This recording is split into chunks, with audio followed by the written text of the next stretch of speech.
Lemont Unlocked at the Creamery in downtown Lemont. We're going to be eating ice cream. We're going to be talking about a couple of good causes, a big event, giving back to Lemont that is coming up with the organizers. And Leah Sisk is with us. How are you, Leah? I'm great. How are you? Oh, great. And you're ready to eat some ice cream, right? I'm just sitting here staring at this, just waiting for us to get to this portion of the interview. I can't wait. We're going to get to it. Remember, if this is the first time you've checked out Lemont Unlocked, it is at lemontdowntown.com/unlocked. That's also where you go, lemontdowntown.com, to see every event that's happening here, to learn all about these businesses, to catch up on past shows. It's also on all podcast channels, and we have a YouTube channel as well. Subscribe, don't miss a thing. Yeah. Tess, what do you have in front of you? Are you out of your mind? It's the most on-brand ice cream that I could possibly try.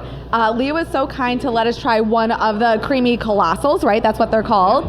And can you describe which one I have? So this is the Morning Joe, which, like I said, is very on brand for you, Tess. So we've got coffee ice cream, you've got the chocolate chip rim, you've got the drizzle of caramel, the whipped cream, more chocolate chips, and then, of course, what best to complement coffee ice cream, and you've got the donut. It's just so gorgeous to look at. I'm almost sad to eat it. What does Chris have in front of him? This is the Orange Blossom. So very reminiscent of, summertime as a kid with the dreamsicles. There's a whole dreamsicle in it. There is. I always say colossal for a reason. They are not small. So people come in here and they order this much. Do people split these, or do people sit down and Not really if you're go me. for it? Not if you're Say, me. you'd be surprised. And I have seen it's usually the smallest, kiddos that come in and will take down the whole thing. So no, they are intended to be a solo eater, but you certainly can share. I love it. Don't want to. I'm not sharing, so don't ask. I don't get please. even a taste. You're the Fine. worst. Fine, you get one bite. So it looks like you have 5 on the menu at a time. How do you come up with these flavors? So I would say Jordan Sisk, who is one of the owners, he is the creative mind. Most of these are his masterpieces. Nice. He has some fun with it. And you keep these 5 on all the time? We do. So we also have some fun with the different seasons. So this is I'll say the always on. Obviously, like I said, the Orange Blossom is great for summer. But then come fall, we'll have fall ones, reminiscent of, Thanksgiving, Halloween. Ooh. And then, of course, we have a full holiday lineup, too. So we have some fun with the seasons. But, yes, we have the tried and trues that are always on, too. That is amazing. These things are so overpacked that if you just take a little bit, it starts to fall. And then you have to eat it. As I took it, then I'm like, okay, I'll just take a little taste. And then it's like, no, you have to keep eating now. You're in. It is. So this is not your original location, but you have several of them. But here in Lemont, in this spot, right here near the downtown area, I see you involved in everything. Our last episode at the cruise nights, I saw that you have a mobile truck that's down there. What's it like being part of this downtown? We do. So I absolutely love the community of Lemont. So as you said, this is not one of the originals. We've been here since April 2021. The perfect corner location, but it's so much more than just the store. Like you said, we're at the cruise nights. We're involved with the Park District in the summer soirees. We have a great partnership with the Forge. So it really goes beyond just the storefront. But the community is so good to us, and so we have to be good to them. Yeah, I noticed the restaurants that are around you too. I mean, you have a beautiful spot here on the corner, and as I look out the door at what's across the street and what's down the block, some places we've interviewed, some places we're going to talk to in the next couple of weeks, but this place gets bustling right here in this couple block radius. So you must have families that they go out to dinner, they bring the kids, now they're walking in the Creamery because the kids, they didn't even care what dinner was. No. They just wanted to get over and get a Colossus. I know, right? Shout out to Wooden Paddle, because that's what we say, pizza and ice cream. What better neighbor could we ask for? Right across the street from me. Exactly. That's the best combination. You get your pizza, you come over, and you have your dessert. But no, and then, I know we're on a cruise night tonight, so in a couple hours, we would not be able to sit here and have this interview. But it's great to see all the families come in, they enjoy the car show, and then they come for their ice cream. That's amazing. So I know you have a few of these locations. What made you want to open up an ice cream shop to start with? So it started, for anyone that's familiar, or grew up in the southwest suburbs, hopefully the Creamery has a little bit of nostalgia for them, because the Creamery has been around since 1981. And then 10 years ago, we bought 3 out of the 6 original 3, so Homer Glen, New Lenox, and Manhattan. And as we decided, okay, we want to expand the Creamery footprint, where can we go where it feels like we've always been part of the community? This building, this location became available, and you said it when we were talking before, it feels like it's always been here. That's the vibe and the aesthetic we were going for, and as we were talking about the community involvement, that's the vibe we wanted to give off to them. So it was a no-brainer with this location, and then like I said, the community of Lemont was precisely what we were looking for. I got to see you eat this. I've been over here struggling with this. It's falling down. It's melting. I got to dive into it. And I got to tell you, it's really, really good. I mean, like that, you hit it. It took me a while to get through the whipped cream and find the orange, but it's really, really good once you get to it. That's amazing. I'm going to end this interview right now. Goodbye. I'm no longer going to co-host this. Yeah, do you dip the donut in there, Tess? Maybe you should dip a donut. I mean, grab a donut. Just dip it in the chocolate in the car. Get crazy. Powdered donut. Perfect. There you go. Yeah. Oh, very ladylike. Very ladylike. That was incredible. The location of the creamery. We're at 400 East Illinois, so Illinois and Stevens, right on the corner. You can't miss us. You're going to learn very soon. Just because I tell you to do it on camera, it doesn't mean it's a good idea.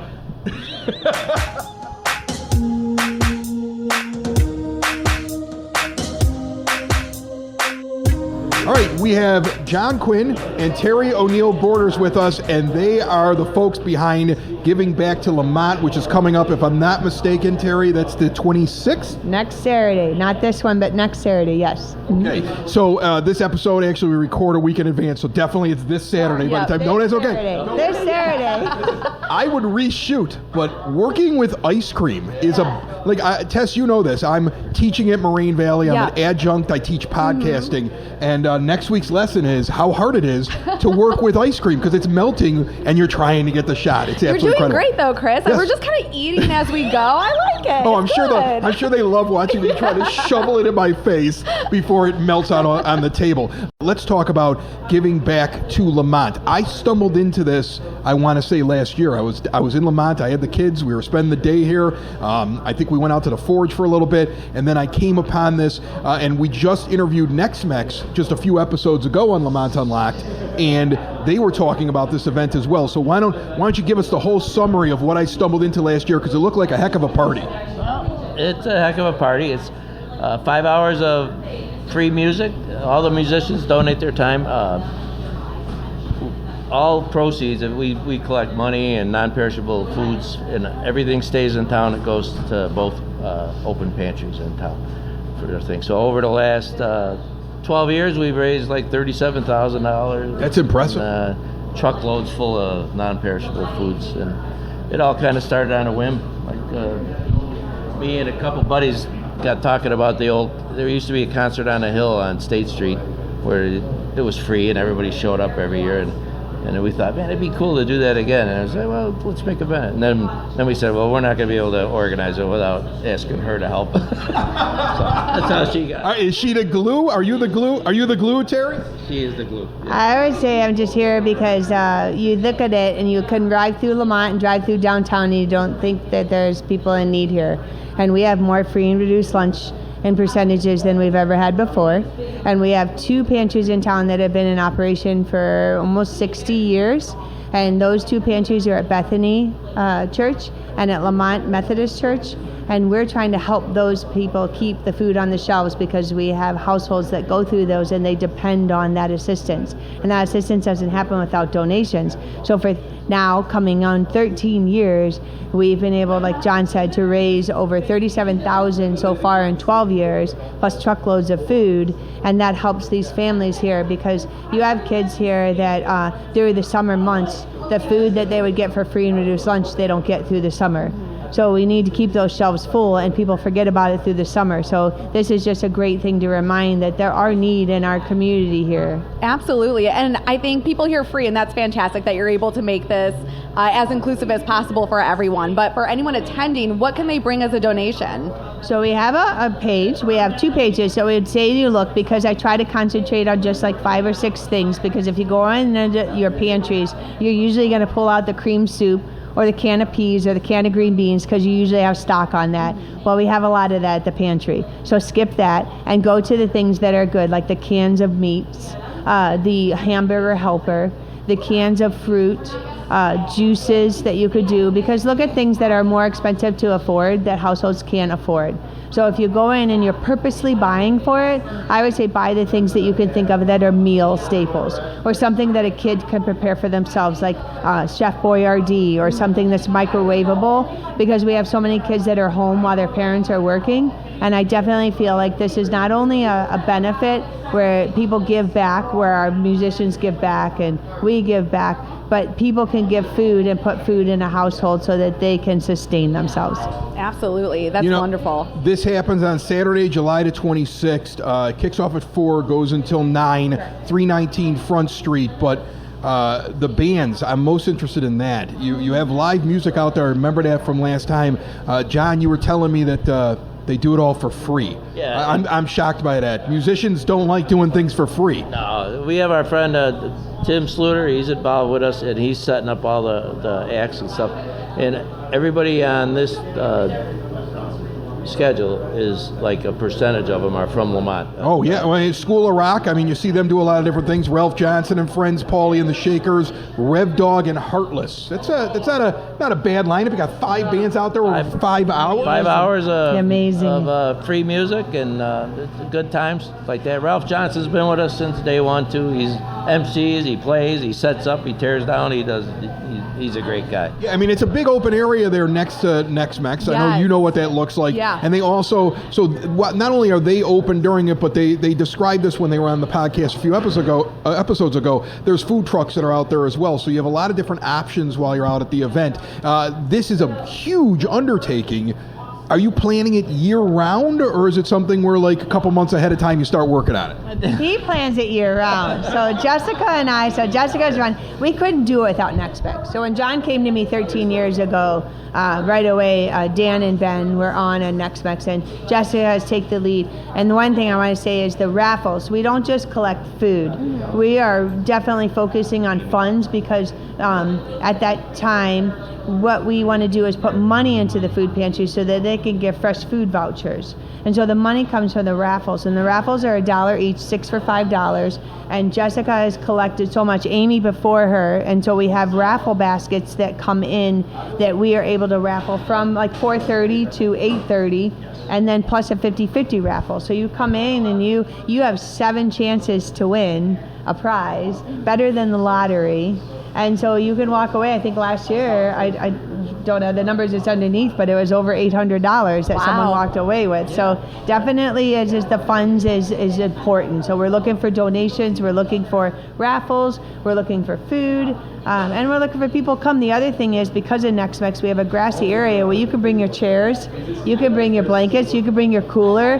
You don't have to spend money on that, although we want you to participate and help everybody else. But you can come, and any family can come there and enjoy the 5 hours of free music and participate. It doesn't cost you to be there. Yeah, it is the most like Lemont event, in my opinion, just to be able to give back to the community in that way, and everyone gets to gather around and have a fun summer night too. It all stays in Lemont. Nothing goes anywhere else. And I always say we start with 0 in our budget and we end with 0. So whatever the final number is, we split it in 2 and give half it to each of the pantries, and then we start over. We for split next the year. food, we split the funds, and it's benefit both pantries. We just don't want a negative. No. Yeah. I don't think you'll get a negative here in No. Lemont. I think you'll be okay. I got to mention John Piazza, because in the beginning, he's been sponsoring us for the sound system and a little extra money ever since we started. So without him and the Lions Club and a few other key people, Puckerville and all those guys, all locals. that Carl help us. Septic, they all help out. Ralph Johnson, like I say, he's been there forever, and they really helped us. They make it happen. Do you guys like ice cream? Because we've got a lot of ice cream, and as you notice, it's melting we just did a 10-minute interview, and the ice cream's like, I'm not supposed to sit here this long. Working with ice cream. This is a brand new thing. This No, this one's not. Can't rattle that off. I love that. This interview has made me feel so guilty for not wanting to share with you after I just said, like, this is such a Lemont thing, and here I am, like, hoarding ice cream for myself. Yeah, we're talking about sharing and giving, and then there's ice cream hoarding happening at the exact same time. Guys, thank you so much for joining us. Anything that I missed? Maybe Terry, I'm sorry, she can mention that any was funds just gonna out of do town. that. Okay, go ahead. No, go. No, go. If you're out of town, you can make a donation on Hope and Friendship. Foundation.com. Anything given that weekend will go towards this cause. I was just going to say, if you want more information, hopeandfriendshipfoundation.com. And also on Saturday and Sunday, the 26th and 27th, if you would like to make a donation at 100% of everything that comes in, even if you wanted it to go to Hope and Friendship, it's going to the food pantries. And also that will get you more information, the flyers. And then on Facebook, we have Giving Back to Lemont page and Giving Back to Lemont Year 13 pages that you can get the information on the performers and all the Amazing. concert. All right, that's awesome. Again, it's on the 26th. It kicks off at 4 o'clock in the afternoon.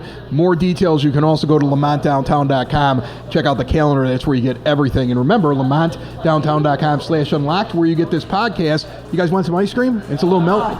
Yeah. We'll get him some spoons. Let's get him some spoons.